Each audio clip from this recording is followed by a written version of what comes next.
MRPS వ్యవస్థాపక అధ్యక్షుడు Mandakrishna మాదిగకు Padmashri award రావడం పట్ల హర్షం వ్యక్తం చేస్తూ జగిత్యాల జిల్లా ధర్మపురి పట్టణంలో ఎంఆర్పీఎస్ నాయకులు సంబరాలు నిర్వహించారు.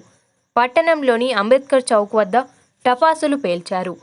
ఈ సందర్భంగా ఎంఆర్పీఎస్ నాయకులు మాట్లాడుతూ ఎస్సీ వర్గీకరణ కోసం పోరాటం చేస్తున్న మహోన్నత వ్యక్తి మందకృష్ణకు కేంద్ర పురస్కారం రావడం హర్షణీయమని అన్నారు.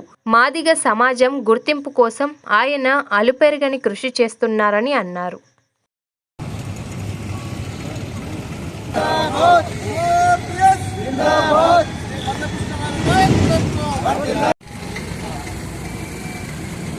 వారసుడు శ్రీ గౌరవ మందకృష్ణ మాదిగ గారు గత 40 సంవత్సరాల నుండి తాడిత పీడిత వర్గాలకు, బహుజనులకు, ముఖ్యంగా ఏబీసీల వర్గీకరణ కొరకు అహర్నిశలు కృషి చేసి మన ఏబీసీల వర్గీకరణ కోసం అల్లిపెరిగిన పోరాటం చేసి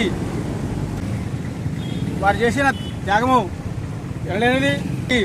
మన కేంద్ర గవర్నమెంట్ గారు వారి సేవలను విస్మరించకుండా వాళ్ళ సేవలను కొనియాడుతూ వారికి ఈరోజు మన భారతదేశ అత్యున్నత పురస్కారం పద్మవిభూషణ్ అవార్డు ఇవ్వడం జరిగింది. ఈ అవార్డు మొన్న ప్రకటన జరిగింది. ఈ అవార్డు నాకు కాదు, నా జాతి కోసం అని చెప్పి, కాబట్టి మనమంతా కృష్ణ మాదిగ నాయకత్వంలో పనిచేయాలని కోరుకుంటూ ఇది మనకు అందరికీ పద్మవిభూషణ్ అవార్డు అచ్చిన విధంగా భావించాలని చెప్పి కోరుకుంటూ మీ అందరికీ